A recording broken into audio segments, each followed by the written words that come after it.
Hey, welcome back, welcome back, welcome back. uh, I want to talk about what took place and happened to me. It was around November or maybe late August of 2024. Uh, I was dating this stripper by the name of Kim, that's from Lafayette. Um, at this time, we had been dating, friends for probably about 8 or 9 months at this time. And when she came down from Lafayette to Baton Rouge to dance, I would pay for her to go in and dance. Sometimes I would pay for hotel rooms. And, after she got through dancing, me and her would link up. On this one night, she called me and she told me, she said, go to Raising Cane and get me some chicken tenders and bring me a lemonade. Well, I did just that. I went to Raising Cane on Plank Road and I came back to Dancers, which is the strip club located on Airline Highway. She came out and sat in the car with me, and she also had told me to bring by her some alcohol. I bought her a bottle of alcohol. But she came out the club with, a cup of alcohol. We sit in the car talking. I'm eating my chicken tenders, and she's eating hers. And after we got through eating, I probably had drunk half of my lemonade. But she took what she had, whatever she was drinking, she took that and poured it into my cup. She like, go on, drink that up and get drunk. And when I get through dancing, I'm gonna meet you at the hotel room. She gave me the key. The hotel room that night we were staying at was Trident Hotel, right there off of Seagans Lane.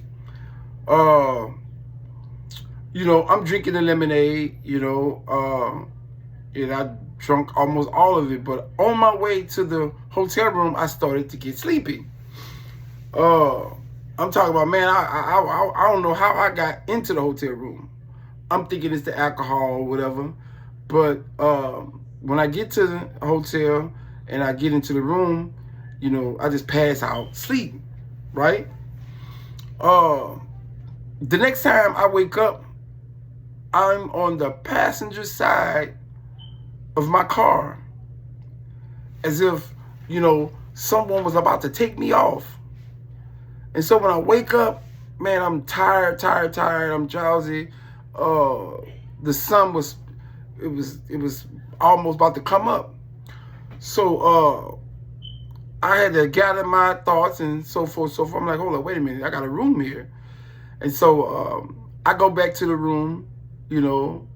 My legs are wobbly, and I knock at the room door, and then she opened the door and let me in. Boom.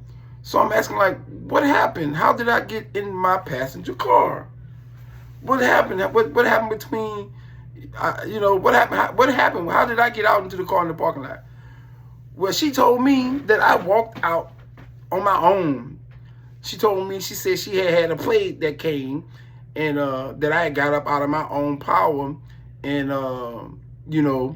walked back to my car and got in the car, which I don't remember at all doing. When we in there talking, it had a cup of coffee there. Now, everybody know I love coffee. I drink plenty of coffee. Well, the coffee there, I'm thinking it's mine already. I asked her, was it mine? She said, yeah, that was mine. So I put the coffee in the microwave and I drink that too. And this time I pass out again. Well, this time it was a bad situation for me. And I'm going to cut through a lot of the things because I don't want things to sound, I don't want to go into parts of my story to make people second guess what I'm talking about. But anyway, I I drink that coffee and I pass out again in the room. This time, you know, the hotel manager was standing over me and he was yelling, "Sir, sir, sir, wake up, sir." And so, you know, he ended up getting me awake, and he was like, "Man, I've been here 30 minutes trying to wake you up. You okay?" And I'm like, "Yeah, man, I'm okay." But I was drowsy then, and he told me just take your time. First he asked me, did I want him to call the paramedics and so forth, so forth. I told him no, and you know, it took me a minute to you know, to gather you know, myself back together. I come to find out that this girl was also connected with people from my past, people like Brooke Boyd. I did not even know that them two had, you know, became friends. And what had happened was that Brooke, they had cloned my phone. So they would go on my phone, and everybody that I knew, they would somehow convince them to turn on me, either through paying them money. Most of the time, that was the issue. They would pay these people that I was in relationships with to turn on me. You know, paying my partners on the job that, you know, that I talk with and so forth, so forth. They would get the number, and they would get these people to turn on me, so to speak. You know, that's what they were doing. They wanted everybody, you know, to turn their backs on me, you know, while they steal, you know, my fortune. You know, these people wanted me dead. Yes, they wanted me dead so that they can collect, you know, this trust fund and this inheritance that was left to me. And I just think that it was just so ugly how everybody that I was connected to, you know, turned on me for money. These people were paid with my money to bring harm to me. I can't believe it. But what that let me know is that all of these people who I were in contact with were all jealous and envy of me. Because there's no amount of money in the world could make me turn on my friend. To turn on my friend to the point where, you know, he's, you know, being killed and been put in the ground. There's no money in this world. Because to save my friend, I would give every dollar I had just to save a friend of mine. But everybody's not the same. Some people worship money. You know, some people think money is the answer to all their problems. If I just get a little money, if I just can get my hands on some money. And the reason most people, you know, want so much money is just to keep up with the Joneses. It's just to say and rub it in people's face, look at what I got and look at what you ain't got. So a lot of these friends, you know, frenemies that I had, you know, they didn't want to see me pass them up. When once was discussed with, you know, what I was about to receive, you know, it some of them, you ain't gotta pay me, I'm just gonna do it anyway, because I don't want to see this nigga with this. I don't want to see him pass me up. And I just think that, you know, it got a lot of sad people in this community, man. There was a police officer that was on their payroll who they were affiliated with. There was a sheriff officer and also a city police officer. And, you know, I've already talked about what happened with the state police. Yeah, man, it was just disgusting what these people done to me. So now here I am. I'm put out. I'm on the streets. I don't have no money. You know, all my jobs, they found a way to get me fired from them. And in some cases, they slept with my supervisors and so forth to get me fired. So here I'm out on the streets. I had made a report on Brooke Boyd to the sheriff department, the substation here in Central. And the deputy that I had made the report about her fentanyl poisoning me, I met him at the hotel when I'm kicked out on the streets, right? I'm kicked out on the streets. I'm living from hotel to hotel. Sometimes I had to sleep in my car. And in this case, sometimes, you know, it was very dangerous for me to sleep in my car. So I had to try to find out ways that I could stay up. In some cases, I used to put a little piece of methamphetamines in my cup of coffee to drink to keep me up. I would do that on, you know, nights that I didn't have money for a hotel. Because, like I said, these people were tracking me, stalking me. They had eyes on me wherever I was at. They knew where I was at excuse me. They knew where I was, you know, because they had my vehicle with a tracking device. They had my phone tracked. My phone was also cloned. They had microphones in my car. And they had access to turn my phone microphone on and camera on whenever they wanted to. So I had got put out of the Motel 6. They had got me somehow put out the Motel 6. And so now I'm trying to find another place to stay. To cut through some of the story, I ended up going to the hotel that's right there on Blue Bonnet. I forgot the name of the hotel. But anyway, I go in, I check into the hotel room, and then I come back out and I go to McDonald's to get me a burger and some fries. Well, on my way back from the McDonald's, here stands the sheriff officer who I had made the complaint to about Brooke Bard trying to fentanyl poison me. He's standing there by the door with his hands folded up in plain clothes. So I walk up to the door. I'm trying to get into the door. He's standing there with his hand folded, and he's frowned up looking at me. And I spoke to him, and he didn't speak back. And I brushed it off and went on into the, you know, the hotel room. And I just thought that was very strange. That this guy, this officer who I had, you know, made this complaint about this girl trying to take my life, is standing at the door of the hotel. What was the name? Hyatt? What's the name? I forgot the name. It's the hotel right by the rug store on Blue Bonnet. So now I'm afraid to even go to sleep in this hotel. But I don't have a choice because, you know, that's all the money I had. I didn't have no money to jump up and switch to another hotel. Remember, these people had cut me off of everything, cut all my friends out of my life. So it's just me battling against all these people. Several different groups of people was what I was up against. I was up against secret societies. I was up against friends and family. And so, and it's just mean. But glory to God, He is a keeper.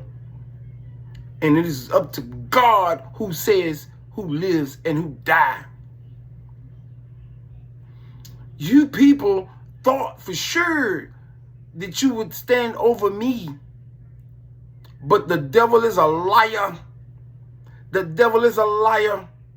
This one person you were not going to stand over and mark his funeral with your fake crying, and then you all get together and laugh about what you've done to me. God knows your heart and knew the plans that you had for me.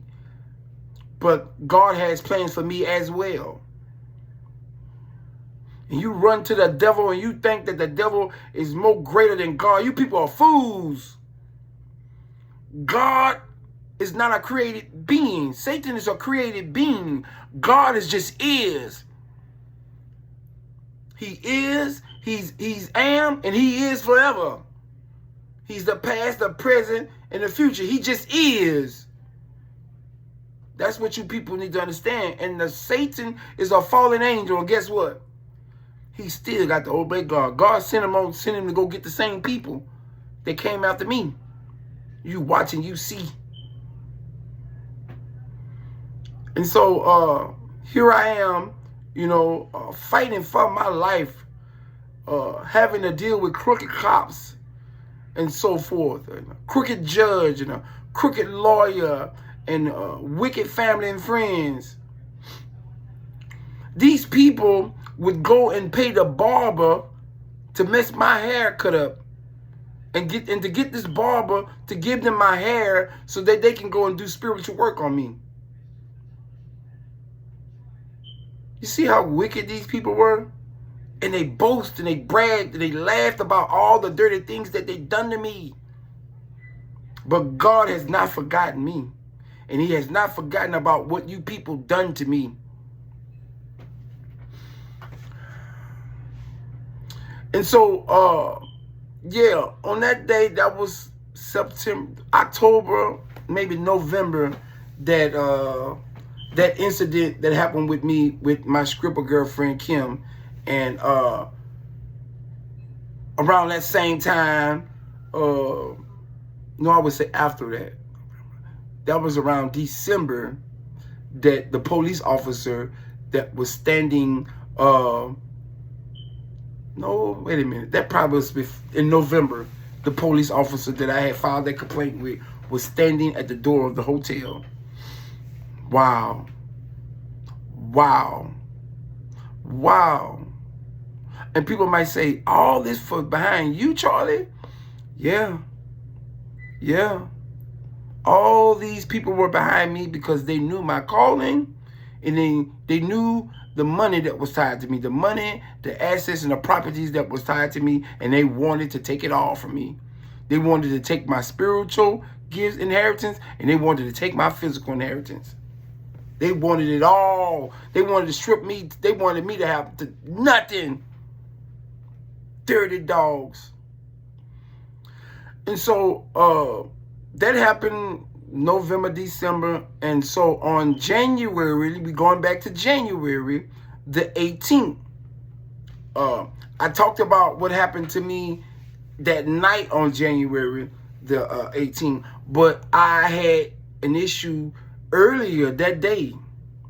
Earlier that day, that Saturday, July the 18th, I found my friend, my ex-girlfriend, Michelle Ledet, her friend, passing out flyers, about me, trying to give me a bad rep. Whatever area they found me to be in, they would go and canvas that whole area, pass out flyers, and so forth, giving people information where they can go on the black web and to see sexual videos and so forth. These people had a whole what they call it? They had a whole like group thing that they had going on with me.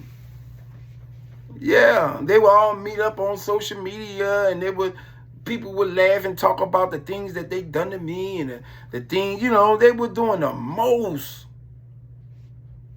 Yeah, they were doing the most. They were doing things to me just so they can go back and have something to talk about in the group meetings, the group chats they had going on.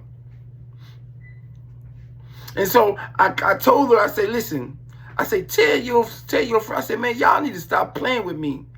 So I said, you know what, man, it's time for me to report this girl. Her friend girl name was Keosha. As I said, you know what, it's time for me to go and to report these people. So remember, my phone is cloned.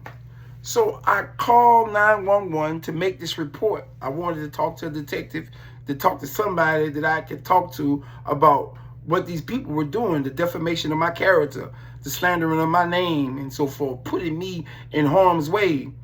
The things that they were saying about me, which wasn't true, it could get somebody to try to take street justice on me. They were hoping in any way that, they could take me out. They wanted it to me to be taken out.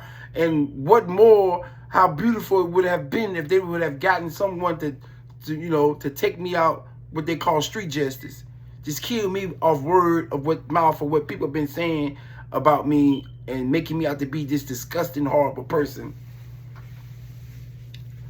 And so when I called the police, when I call the police, I'm talking to one of the gang stalkers. They joking and laughing on her. I'm like, what in the world? I almost threw my phone out the window. So I said, you know what? I'm going to go to the police department myself and make this report.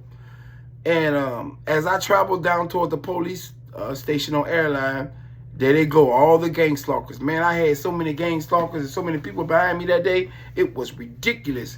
But they had already set everything up. They knew that I was going to go to the police department, but they had already set up a scheme for the doors at the police offices to be closed on me. They had it all set up. You know, they wanted me to feel helpless. They wanted me to commit suicide like I'm some fool. But I knew everything was a setup. And despite all the trouble they had me in, guess what? I was in perfect peace, and I ain't lose a night's sleep unless I wanted to stay up. Every night I wanted to go to sleep, I went to sleep with ease. I ain't struggled not one night to go to sleep. Let me give God the glory. Yes, indeed. Hallelujah. Hallelujah. Glory to Jesus. And guess what? Some of these people that did these things to me, they can't buy a night's sleep. A Xanaball won't put them to sleep. And so I traveled down to the city police station on Airline. When I get to the city police station on Airline, I see one of my ex-father parked out in the parking lot. Right? I see one police car running. This whole day was set up, man.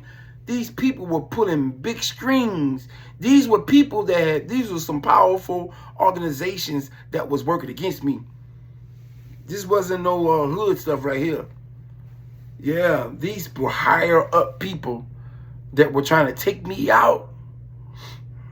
Trying to make sure that every door that I came to would be closed in reference to me getting justice.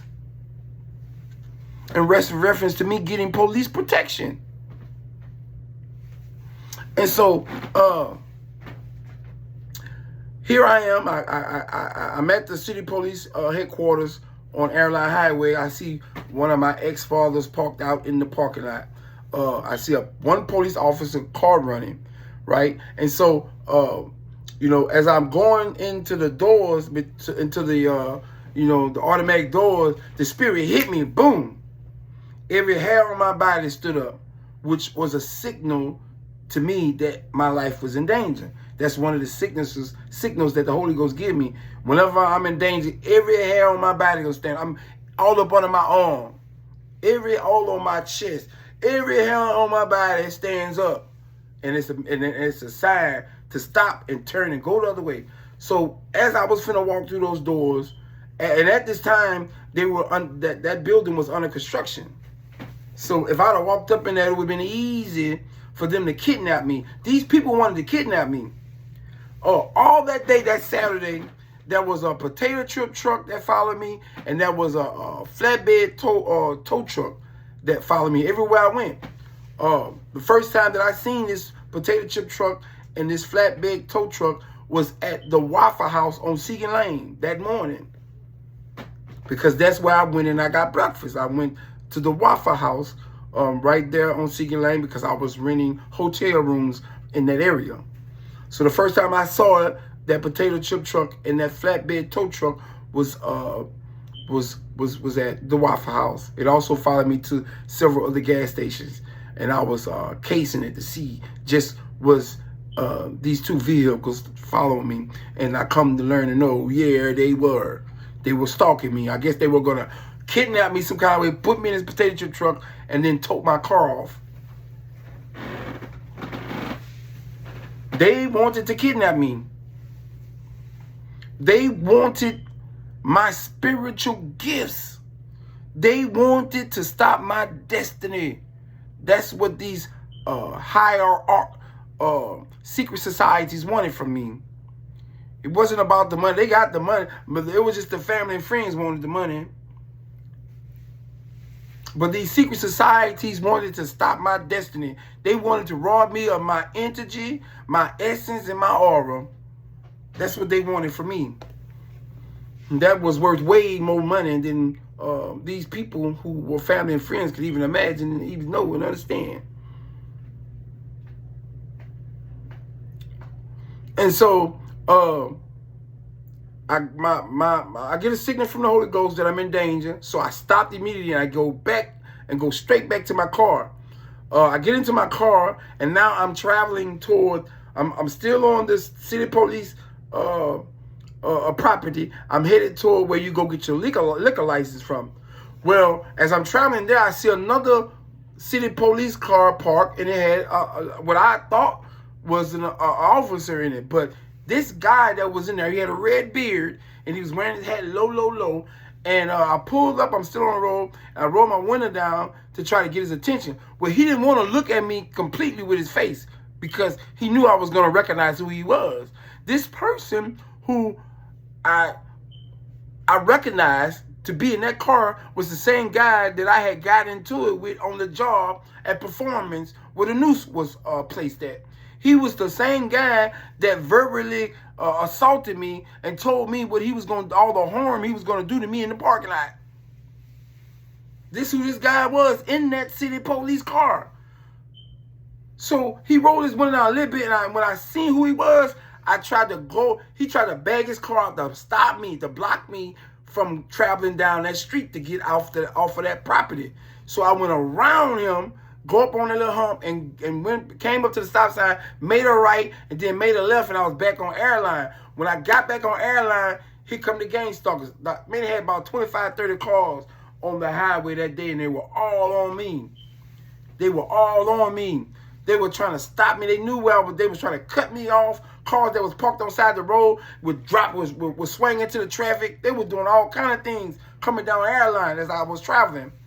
I ended up seeing a police car at the Whitney Hancock Bank on Airline where I used to bank at.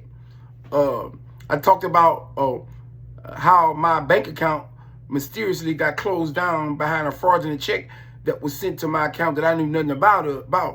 I'm telling you, these people were pulling. They were working out, pulling out every string they could to stop me, to make me appear lesser, to make me appear mentally ill, so that they can rob me of my inheritance. And so I made contact with this city police, and I told him my situation, and he told me, he said he couldn't help me. And so I asked if he could use his phone. He told me, no, I can't. You can't use my phone. You know, and I just think that is so disgusting and horrible for these men that wearing this uniform to be corrupt in such a way. These people do not deserve to be serving the public. I'm telling you right now, because if they did it to me, they've done it to others, and it won't be long before they do it to someone else again. These people need to be uprooted out of these positions. These people do not deserve to be serving the community and to be carrying badges and to be in positions of authority where they can do things to, to ruin someone's life. It's not just about me. It's about the people that they've harmed in the past and the people that they are potentially to harm in the future. It may not happen to one of your people today, but it may happen to them tomorrow. So to whoever have witnessed these things, sitting back saying to themselves, it's not none of my business. The devil is a liar. The devil is a liar. And if you're in a position and you've seen these things happen, you need to speak up and say something. Because it could easily be your children. It could easily be someone that you love and care about. Don't think that it won't happen to you and it couldn't happen to you. Because if it happened to me, this system has always been in place. They've harmed multiple people. And they're going to harm and hurt multiple more people in the future if this thing don't come to a stop. If somebody don't do something about it. And I'm standing up and shouting out what has taken place against me. And so I ended up, to cut through to make a long story short, I ended up going to the city police station. Well, I went to the sheriff department by the airport, closed those there. I ended up going to the city police station that was on Plank Road. Well, I interact with another police officer. Again, remember, these gang stalkers, they were following me. They were all over Plank Road. They had to win and sign up shop at the gas station along. Because they knew what was going to happen.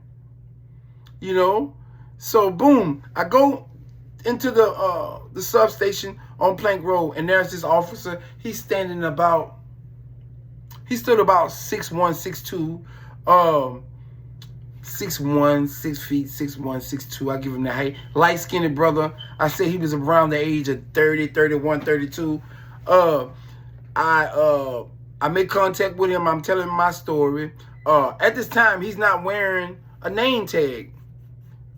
You know, he's not wearing a name tag. He has on his yellow shirt, the yellow and blue, the police shirt that has a little yellow in it. He has that on, and he has no name tag. So I tell him my story. He tell me, I don't believe you, so I'm not going to make a report. I say, okay, sure. I say, what's your name so I can let someone know that I made contact with you? Well, he tells me his name is Deputy Hobo. And so I immediately bagged out of there. I get into my car. Here come the gang stalkers again. And we are traveling. You know, they are all over the place. Like a swarm of bees, they on me. And so I ended up getting back out to the hotel where I was. And then there go the potato chip truck again. There go the flatbed truck again. You know. And so that whole Saturday, January the 18th, it was set up for these people to kidnap me. These people were going to kidnap me. I'm telling y'all. And so I'm going to end my video right here. But again, I'll talk more on what happened to me just to get it out to the public. You know what I'm saying? To let people know that the city of Baton Rouge is not safe. And it's not safe because of these secret societies. These covenants and these occults have infiltrated every fabric of the community.